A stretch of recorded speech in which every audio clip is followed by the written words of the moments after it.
Portanto, és indesculpável, ó homem, quando julgas quem quer que sejas, porque no que julgas a outro, a ti mesmo te condenas, pois praticas as próprias coisas que condenas. Bem sabemos que o juízo de Deus é segundo a verdade contra os que praticam tais coisas. Tu, ó homem, que condenas os que praticam tais coisas e fazem as mesmas, pensas que se livrarás do juízo de Deus? Ou desprezas a riqueza da sua bondade e tolerância e longanimidade, ignorando que a bondade de Deus é que te conduz ao arrependimento? Mas segundo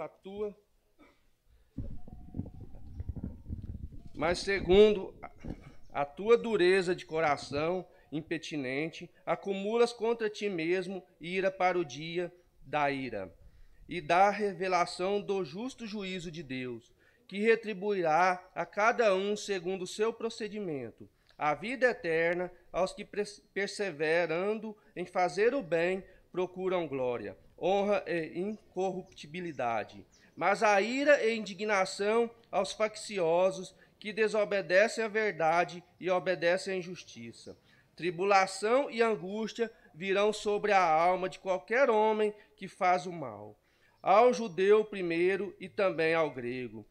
Glória, porém, honra e paz, e todo aquele que pratica o bem, ao judeu primeiro e também ao grego, porque para com Deus não há acepção de pessoas. Assim, pois, todos os que pecaram sem lei, também sem lei perecerão.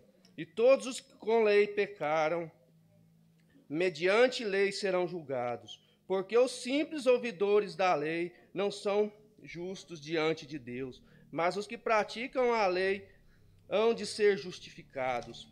Quando, pois, os gentios que não têm lei procedem por natureza de conformidade com a lei, não tendo lei, servem eles de lei para si mesmos. Estes mostram a norma da lei gravada no seu coração, testemunhando-lhes também a consciência e os seus pensamentos, mutuamente acusando-se ou defendendo-se no dia em que Deus, por meio de Cristo Jesus, julgar o segredo dos homens de conformidade com o meu evangelho. Se, porém, tu, que tem por sobrenome judeu, e repousas na lei, e te glorias em Deus, que conheces a tua vontade e aprovas as coisas excelentes, sendo instruído na lei, o que estás persuadido de que és guia dos cegos, luz dos que se encontram em trevas, instrutor de ignorantes, mestre de crianças, tendo na lei a forma da sabedoria e da verdade. Tu, pois, que ensinas ao outrem, não te ensinas a ti mesmo? Tu que pregas que não se deve furtar, furtas? Dizes que não te se deve cometer adultérios e o cometes? Abominas os ídolos e lhes roubas os templos? Tu que se glorias na lei e desonras a Deus pela transgressão da lei? Pois, como está escrito, o nome de Deus é blasfemado entre os gentios por vossa causa. Porque a circuncisão tem valor de praticares a lei. Se és, porém, transgressor da lei, a tua circuncisão já se tornou incircuncisão. Se, pois, a incircuncisão se observa os preceitos da lei, não será ela, porventura, considerada como incircuncisão? E se aquele que é incircunciso, por natureza, cumpre a lei, certamente ele te julgará a ti, que não obstante a letra e a circuncisão, és transgressor da lei, porque não é judeu quem é o apenas exteriormente, nem é circuncisão a que é somente na carne. Porém, judeu é aquele que, ou interiormente, a circuncisão, a que é do coração, no espírito, não segundo a letra, e cujo louvor não procede dos homens, mas de Deus. Qual é, pois, a vantagem do judeu? Ou qual a utilidade da circuncisão? Muito, sob todos os aspectos, principalmente porque os judeus foram confiados os oráculos de Deus. E daí, se alguns não creram, a incredulidade deles virá desfazer a fidelidade de Deus? De maneira nenhuma. Seja Deus verdadeiro e mentiroso, todo homem segundo está escrito, para seres justificado nas tuas palavras e venhas a vencer quando fores julgado. Mas se a vossa injustiça traz ao lume a justiça de Deus, que diremos? Porventura, será Deus injusto por aplicar a sua ira? Fale como homem. Certo que não, do contrário, como julgará o Deus no mundo? E se por causa da minha mentira fica em relevo a verdade de Deus para a sua glória, porque sou eu ainda condenado como pecador? E por que não dizemos, como alguns caluniosamente afirmam que o fazemos, pratiquemos males para que venham bens? A condenação destes é justa. Que se conclui? Temos nós qualquer vantagem? Não, de forma nenhuma, pois já temos demonstrado que todos, tanto judeus como gregos, estão debaixo do pecado. Como está escrito, não há justo, nenhum sequer, não há quem entenda, não há quem busque a Deus. Todos se extraviaram, a uma fizeram inúteis. Não há quem faça o bem, não há quem um sequer. A garganta deles é sepulcro aberto, com a língua urdem engano, veneno de víbora está nos seus lábios. A boca, eles a têm cheia de maldição e de amargura. São seus pés velozes para derramar sangue, nos seus caminhos há destruição e miséria. Desconhecem o caminho da paz. Não há temor de Deus diante de seus olhos. Ora, sabemos que tudo o que a lei diz aos que vivem na lei, o diz para que se cale toda a boca, e todo o mundo seja culpável perante Deus, visto que ninguém será justificado diante dele por obras da lei, em razão de que pela lei vem o pleno conhecimento do pecado. Mas agora, sem lei, se manifestou a justiça de Deus, testemunhada pela lei e pelos profetas. Justiça de Deus mediante a fé em Jesus Cristo, para todos e sobre todos os que creem.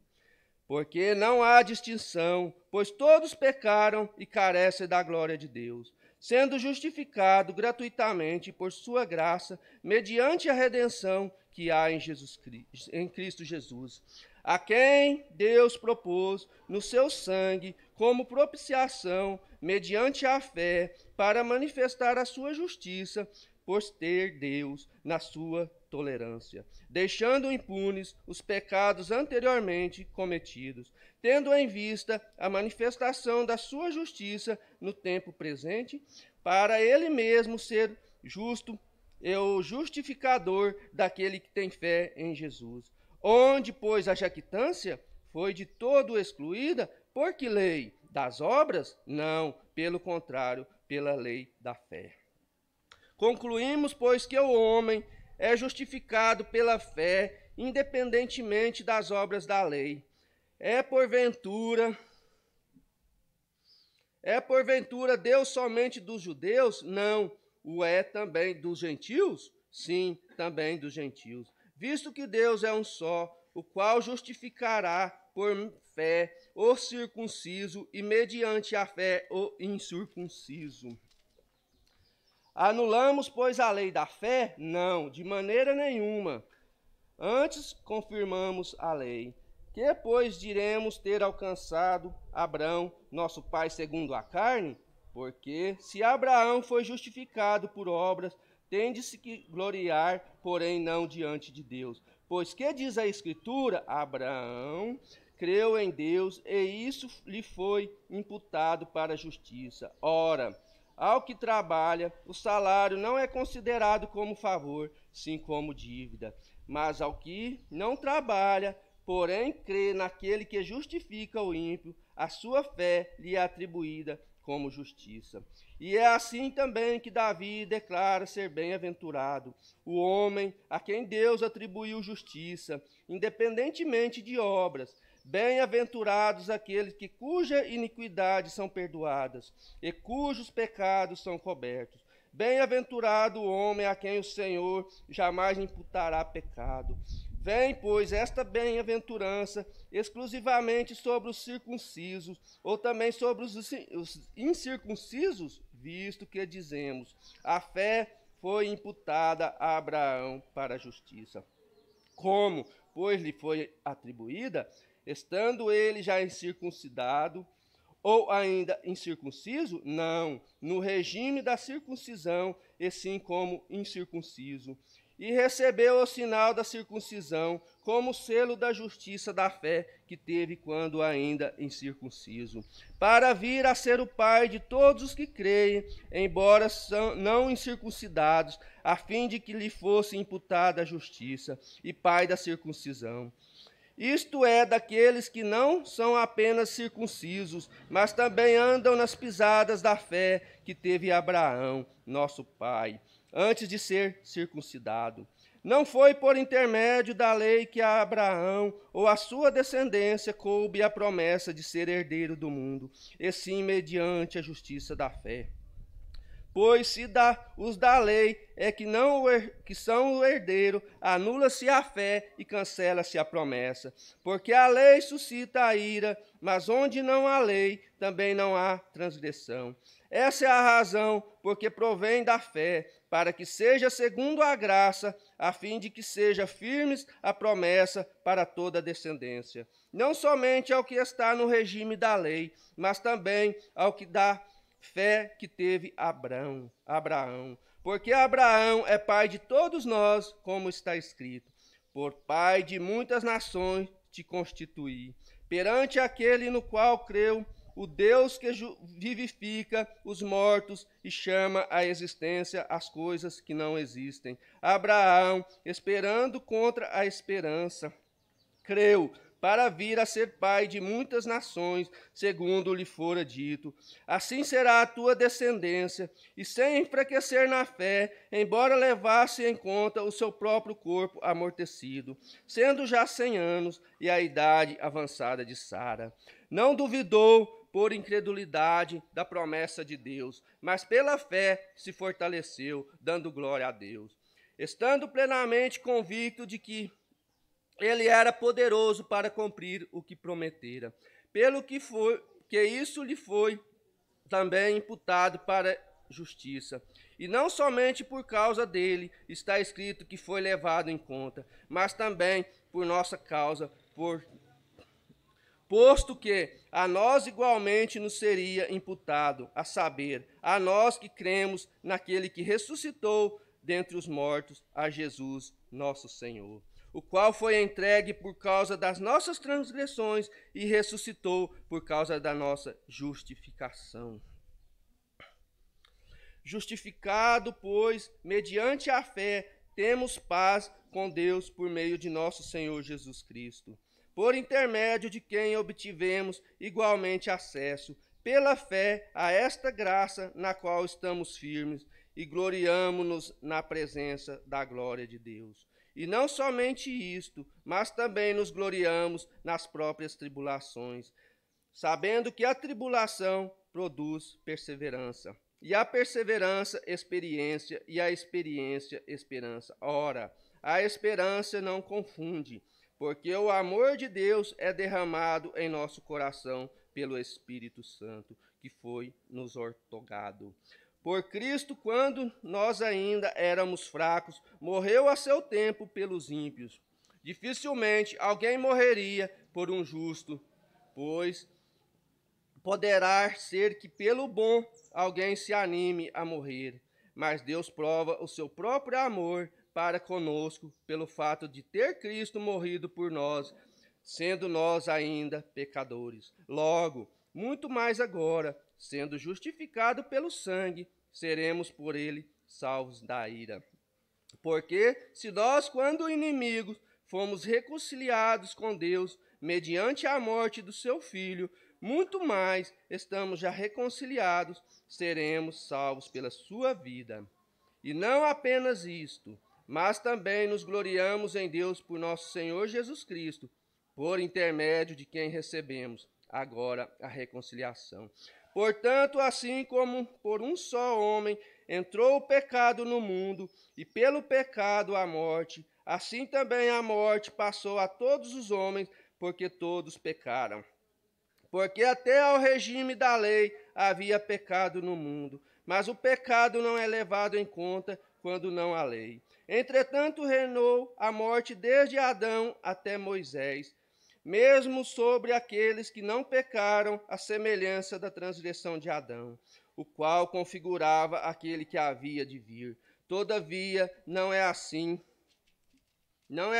o dom gratuito como a ofensa, porque se pela ofensa de um só morreram muitos, muitos mais a graça de Deus e o dom pela graça de um só homem, Jesus Cristo, foram abundantes sobre muitos. O dom, entretanto, não é como o caso em que somente um pecou, porque o julgamento derivou de uma só ofensa para a condenação, mas graça transcorre de muitas ofensas para a justificação. Se pela ofensa de um e por meio de um só reinou a morte, muito mais os que recebem a abundância da graça e o dom da justiça reinarão em vida por meio de um só, a saber, Jesus Cristo. Pois assim como por uma só ofensa veio o juízo sobre todos os homens para condenação, assim também, por um só ato de justiça, veio a graça sobre todos os homens para a justificação que dá vida. Porque, como pela desobediência de um só homem, muitos se tornaram pecadores, assim também, por meio da obediência de um só, muitos se tornarão justos. Sobreveio a lei para que avultasse a ofensa, mas onde abundou o pecado, superabundou a graça, a fim de que, como o pecado reinou pela morte, assim também o reinasse a graça pela justiça, para a vida eterna, mediante Jesus Cristo, nosso Senhor. Amém. Glória a Deus.